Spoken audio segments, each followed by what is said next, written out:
সুপ্রিয় ভিউয়ার্সগণ, সকলকে রমজানের শুভেচ্ছা জানাচ্ছি। রমজানুল মুবারক। অবশেষে সকল জল্পনা কল্পনার অবসান ঘটিয়ে প্রাথমিক শিক্ষা অধিদপ্তর 2026 সালের রমজানের সংশোধিত ছুটি নির্ধারণ করে প্রজ্ঞাপন জারি করেছে।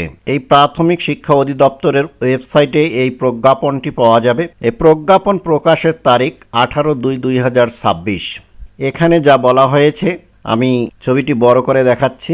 বিগত 30শে ডিসেম্বর 2025 তারিখে স্মারকে সরকারি প্রাথমিক বিদ্যালয়সমূহের 2026 সালের শিক্ষাবর্ষের ছুটি সংশোধিত তালিকা ও শিক্ষাপঞ্জি নিম্নোক্তভাবে মন্ত্রণালয়ের অনুমোদন জ্ঞাপন করা হলো।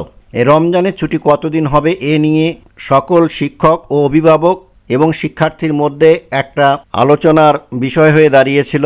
তার অবসানে এই প্রজ্ঞাপনের মাধ্যমেই সমাপ্ত হলো। এখানে দেখেন, রমজানের ছুটি, পবিত্র রমজান, শ্রী শ্রী হরিচাঁদ ঠাকুরের আবির্ভাব, শবে কদর 17 March, Jumatul Bida 20শে March, Eid ul Fitr 21শে March, স্বাধীনতা ও জাতীয় দিবস 26শে মার্চ। এই মোট মিলে এখানে 19শে ফেব্রুয়ারি 2026 খ্রিস্টাব্দ বৃহস্পতিবার থেকে 26শে মার্চ 2026 খ্রিস্টাব্দ বৃহস্পতিবার পর্যন্ত মোট হচ্ছে 26 দিন।